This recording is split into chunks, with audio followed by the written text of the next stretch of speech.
Welcome to Module 2 of the A to Z Beginner to Pro DaVinci Resolve University course. And we are going to be going over the very basics in DaVinci Resolve. So guys, once you are in DaVinci Resolve, you will be greeted with a page that looks very similar to mine right now.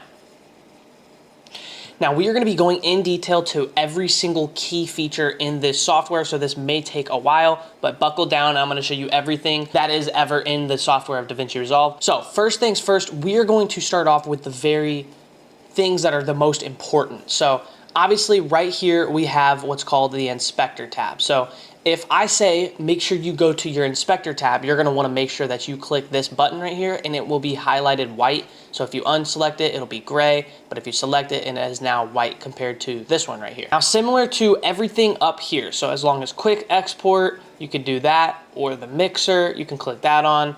But for now, we're going to toggle this all off. But for now, we're going to come up here to the left-hand corner and we're going to go to effects. So if we toggle this on and off, you can see what it is. So basically, these are all the built-in effects in DaVinci Resolve Studio. In DaVinci Resolve. So with that being said, we're going to go over a few effects that are very key to what I use personally. And also, not to mention any third-party plugins that you download, for example, like my Pre-Animate, which you guys can get for completely free because you are now in the community. Just head over to all of my editing packs and you can get all of the plugins and all of my packs, $1,000 worth of editing assets. But anyways, so if you go over here into toolboxes, this is where you're going to be mainly using your stuff. So right here we have crossfades. So this is just a crossfade for audio.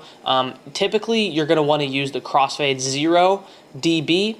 And if you want to go ahead and star that, you can. It'll just come down here in your favorites. And if you hit the drop down menu, it'll be under your toolbox right here. That's just a quicker access to have it. Now under video transitions, the only video transition that I really use is this brightness flash right here. This is cool if you're doing music videos or just any sort of videos in general. I use this brightness flash just about in a lot of my videos paired up with my Shake Drop plugin, which you can also get for free.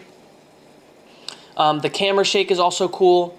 You have all these cool transitions in here too. And DaVinci Resolve is actually, believe it or not, constantly adding new transitions into this software too, which is pretty cool.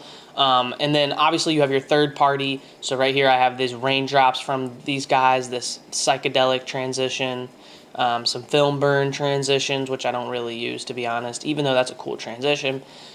Some wedding stuff. When I do weddings, I use these wedding transitions, just stuff like that. These are all where your third-party stuff will be mainly tailored to the bottom. Now let's move on to audio. We already went over audio. The titles is the most important part. So these titles, you can find some cool titles. Like for example, this comic title right here. This is cool. I mean, a lot of these are cool. Like even this one's super cool. You can do this flip over. You have a lot of cool things that you can use, but really what I use is I create my own titles using the Text Plus right here, which is why I have it starred. And I simply just drag and drop this into my timeline right here. And as you can see, it's just a simple Text Plus. Now, the reason why it's a plus is because you could do a lot more to it than if you are in just a regular basic just text in general. So make sure when you are doing your videos and stuff, you are applying with the Text Plus, because if you want to go to the Fusion page, then you can add cool stuff like glow, like this, which we will get on to later in the course, but stuff like that. So that's why the Text Plus is super cool, because you can do more to it. You can do more animations, etc. Whether than this one, you know, you're very limited to what you could do. It's very basic settings and stuff like that. So I would highly advise that you always use the Text Plus over the text, because there's a lot more options you can do with the Text Plus. But let's say you want to add an emoji. It's weird how DaVinci Resolve works. So if you want to do emojis in DaVinci Resolve, you can't do them on Text Plus, believe it or not. You have to do it on just a basic title. So let's say right here I have these emoji bars that I can pop up. Let's just say I want to do the check mark. So I can add it in. This is the basic text. But if I want to add it in for this one, it doesn't work. You can see right there clearly that it is clearly not working, but on this one it is working. It's weird how that works because you would think that the Text Plus would allow the emojis, but it doesn't. So if you are wanting to add emojis, then make sure you do use the basic text. But then you have all these call outs, you know, other simple stuff. I would advise going through all of these texts and just seeing which ones you like and just going over right here and hitting that button right here, the favorite button, so that you can find which ones you like the best. Generators, I don't usually touch generators, but you know, you have simple stuff like this, a 10-step, 100 MV steps, some speed lines, you have a bunch of cool stuff. But as far as generators, I don't really touch it, but you can kind of go over this and kind of see what the type of things that you can find in generators. So now we're gonna move on to effects, which is my favorite page by far. So as you can see here, these are the two things that you will be using the most in DaVinci Resolve. And an adjustment clip is quite literally, you're gonna be your best friend. Like, no joke, an adjustment clip is going to be your best friend. So an adjustment clip is basically whatever you do to this adjustment clip does below to all of the other clips below it. So if I add a zoom on this adjustment clip, anything below it, it will add the zoom to as well. So if I add an effect to this, it will do the effect to anything below this as well, which is super cool because you're able to do multiple animations with just one adjustment clip. And so I use adjustment clips for a lot of different things, and actually we'll get more into the adjustment clips more on and later into the video. I don't want to complicate your brain just yet. I'm giving you already too much sauce. My bad. So the fusion clip is going to be you're going to see the no frame out for media one out. This is going to be strictly in the fusion page. So you're going to have a one out. So, you know, say you want to do a background, you just apply a background, throw that up here by dragging and dropping like that. And then now you have a background. So now you can obviously use your background now, but fusion compositions are usually used for when you are doing a pretty bigger animation or 3D scale or whatever it is. I actually don't use this one as much just because I like to go into the fusion page of my certain clip. But a lot of people do use the fusion compositions because they like to just drag this out and it makes things a lot easier for them. But personally, I find it easier to do it on my own and go ahead and you can do what's called, so if, let's just say right here, I have this map and I could double click and create a new fusion clip. So that's what I personally like to do. And then if I go into the fusion clip, now I don't have to like re-add that. It already adds in the media one in for me. So now I have this gradient. And that's the beauty of like just not dragging this down and actually just double clicking and creating your own fusion clip, which is what I personally do. Same thing with compound clips, and we'll get into compound clips a little later. Compound clips are going to quite literally be your best friend, just like the adjustment clips and fusion clips. So as far as fusion effects, you can find some pretty cool fusion effects. Like this comic book effect right here is super cool. I did a video on it on my YouTube page, but that comic effect is super cool.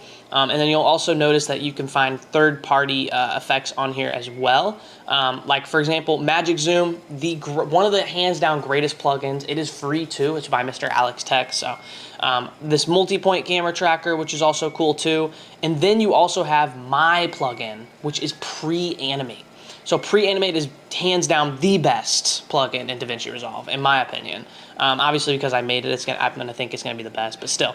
So Pre-Animate V2, and then we have Pre-Animate V1. You guys get both of those for free in the packs tab. And I will go over all of these effects too later on in the video. So now going down, you have your third-party effects, like I said, so the wedding stuff, you know, I already went over that. Open effects is going to be your more so like cooler effects. So you have directional blur, Gaussian blur, lens blur, zoom blur, all of these other blurs, and a bunch of other like very complex things. But if you're going to use any of these, like I would highly advise you use them in the fusion page because you have a lot more control over them. And then you have the film, so you have more camera shake, you have film damage, film grain, film look creator. So it's just really the sky's the limit with all of these. Vignetting, utilization, flicker. You have all these cool effects, and you can also add a grid to your video as well. A bunch of cool effects here. But like I said, most of these, the reason why I don't touch most of the open effects is because It's basically like the Fusion page, but for beginners, but you might as well just learn the actual Fusion page rather than just learning the easy way, because you want to learn the hard way so that way you can do it the right way. Now, filters. I do not touch filters. Filters is just something within OpenFX, and so as well as generators. Then we have audio effects. This is if you want to get into audio. So if you want to get into like your making your audio sound deeper, lower, higher, echo, whatever it is. And honestly, all of this stuff is very much playing around with. So reverb, pitch, all of these different things. And all of these things can be done in the music page, which I would highly advise you learn in the music page, similar to the Fusion page as well. So that's pretty much going to sum up the effects page. Now, we are gonna go over to the media pool, which is very important as well. Media pool, you need to have open pretty much the whole time while you're editing. Now, you could just save space and have this open, but you might as well get used to it, at least in my personal preference. You might as well have both of these open, so that way you can just have easy access to everything and just apply it to your timeline here. And you can also shorten these things by grabbing these little bars right here, just like so. Same with this right here. You can make whichever one you want bigger, whichever one you want smaller. Whatever it is, it's all a preference at the end of the day. So here in the media pool is you're gonna have just basically everything that you put into this video. So for example, all I've made in this tutorial so far is a Fusion clip and the gradient map. So that is now in my media pool. And this is where you're gonna find just about everything that you have. Now we have this thing that's called Power Bins, which is the most powerful tool in DaVinci Resolve. I really pray and hope that all of you guys are using your Power Bins, because this is the best tool that DaVinci Resolve has to offer in my personal preference. Power Bins have quite literally saved me like hours on end of in just editing in general. For my YouTube videos, for my clients' videos, for anything in general that I am doing, Power Bins have saved me numerous hours. So I'm gonna show you guys exactly how this works. So you go to the 3 lines and you make sure your show Power Bins is checked on right here, as you can see right there. So as you can see, I have all of these different things. Yours, if you're just not turning this on, there's gonna be nothing in your Power Bins. It's gonna almost look like it looks like up here in the master.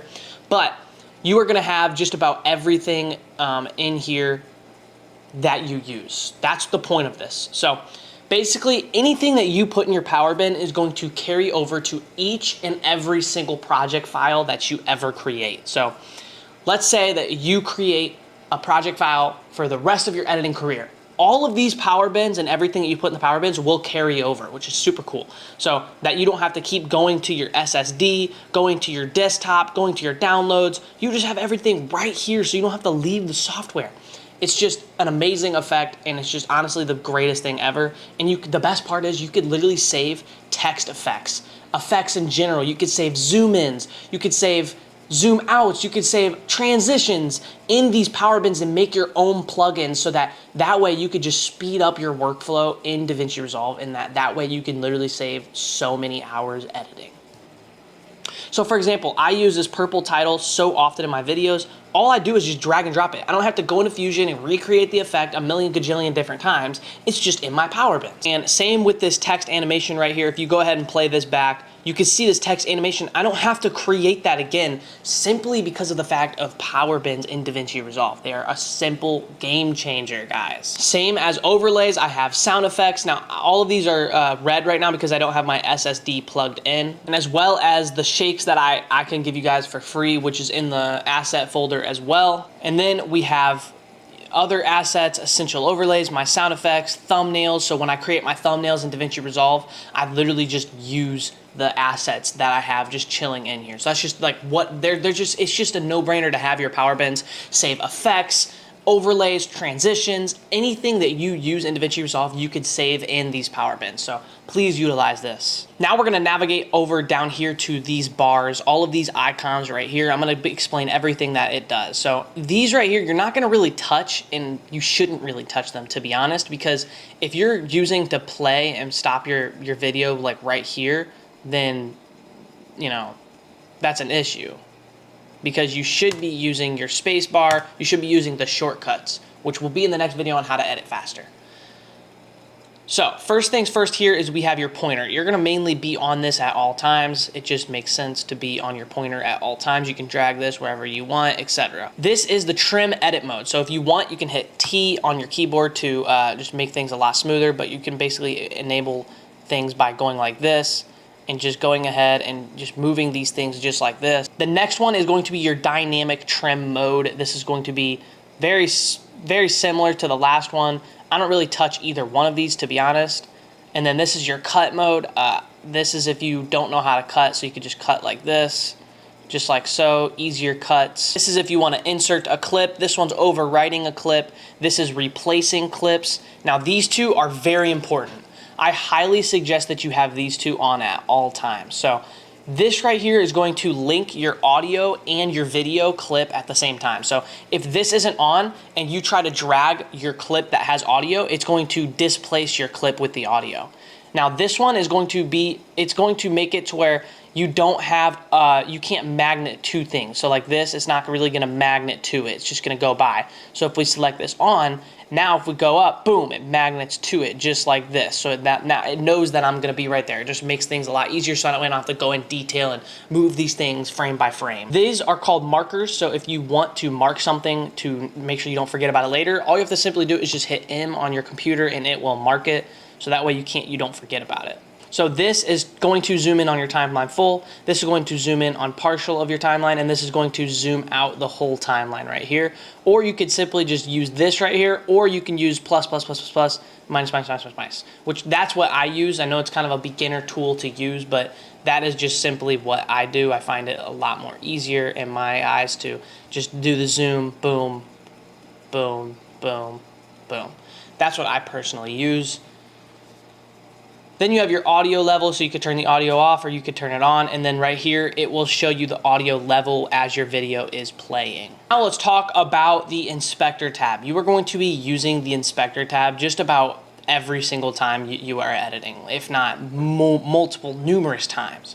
So for example, let's grab a Text Plus right here. So we have a few different options within this Text Plus. So we have text, layout, transform, shading, image, and settings. So all I'm going to be using is these four right here. I'm not going to be touching anything else. So for the actual just text part of the thing, you can obviously change your text right here, name it text. You can change your font right here. So if I want to do Gotham Ultra, I can. You can change the type of font it is right here if you have an option. Then you can change the color right here, and the color wheel will pop up over here, and you hit OK. You have the size, so you can turn the size up and down, whatever you want it to be. You have the tracking. This will, obviously, you can see what it does here. So if you want to do an animation where, you know, say let's hit a keyframe right here, go a few ahead, bring it back down. Now you have a text that just goes like that. Boom, simple, simple, simple, simple, simple, simple. But let's just go ahead and restart this whole text by hitting that button right there, tell you everything else. So then we have line spacing. This is going to be if you have a text under it, so this is going to make your line spacing closer just like that. So you can drag it pretty much closer. If they're too far out, the text that you're using, you can just drag those closer just like so. Now in the layout section, this is going to be where you move your text. So the X is going to move it left and right. The Y is going to move it up and down. It's as simple as that. Then you have your rotation. Now you're going to have to hit this drop down menu, and then obviously you have Z as a rotation, and then Y is going to rotate it this way, and then X is going to rotate it up just like so. Transform, you can do a lot of different things in transform. So you can do lines, and you can go ahead and change this thing right here just in the similar into the text as well. Then you have shading, so you can enable what's called a red outline, enable it, turn the thickness all the way up. You can play around, you can make it hollow, you can make it flat like this, you can make it, we're going to do it hollow like this. And then you want to change the color to, you know, whatever you want to change it to, hit OK, and now you have an outline. There's numerous different elements that you can use as far as a black shadow, a blue border, and element 5, 6, 7, and 8, you can create your own. So you can name them and create your own. Then you have the image. Like I said, we're not going to really touch the image, and as far as the settings, we aren't going to touch the settings unless if you want to add motion blur, then you can go ahead and snap on motion blur and turn the quality up. So let's say you want to apply my effect pre-animate and you want to drag on the up animation. You can go ahead and see exactly what this is going to do. It's going to animate it for me. Now, this is when the effect tab will be opened up for you're actually in the inspector tab. So you can now use the video tab and the effect tab. So what you are, I mean, pretty much the animation is perfect as is, but say you don't want that wiggle that it has to it, you can go ahead and turn that wiggle down by turning the overall strength down yourself, up in the effects page, up under up V2. So it's as simple as that, and that's how my plugin works, guys, and that's how plugins work in general. So let's say you wanted to drag on a different plugin, so Magic Zoom, that I taught you. This will just zoom in your clip, and you can literally go into the effects page and change anything that he has to offer. So say you just want to do a mirror, or you want to do hold and zoom, zoom and hold, whatever. Then he has a camera shake option, so you can turn the camera shake completely up, and now you can see what it does. So now there's a big camera shake to it right now, as you can tell, but there wasn't before. So that you just got to play around with the effects. And if you aren't playing around with effects and learning how to become a better editor, that's also another big thing, is like playing around with these effects and seeing what works for you and what works and what you find looks cool. Sometimes the best effects that you learn are stuff that you learn on your own by messing around. I'm not even joking. Most of the effects that I teach you guys are stuff that I've just found out by messing out and going on hours on end just in the software of DaVinci Resolve and just learning the software in and out. Simply just messing with all these sliders and all these bars and check marking random stuff that I had no clue what was. So that's the only way you're really honestly truly gonna figure things out, is if you go in depth and go into this like zoom scale. What does this do? So if you could tell, now it just zooms it in a lot further. So, oh, if I go this way, then it's gonna zoom it in not so much. But what happens if I go negative? Is it gonna zoom it out? Oh, look, it zooms it out. That looks super cool, right? So playing around with these things, you're never going to become a better editor unless if you try these new items and things in the software of DaVinci Resolve. So that's how to apply plugins, and that's how to edit the plugins themselves. And that's pretty much as simple as this section for the basics of DaVinci Resolve is going to get. And now, obviously, this is what we're going to touch base on for the basics. And I hope you guys learned something in this, and I know for a fact that if you guys are out there, then you guys are going to kill this course. I hope you guys are taking notes, because this value of level of sauce that I just gave you is amazing. So go use this and apply this knowledge. If you want to go mess with this before moving on to the next one, which is just how to edit faster, then you can.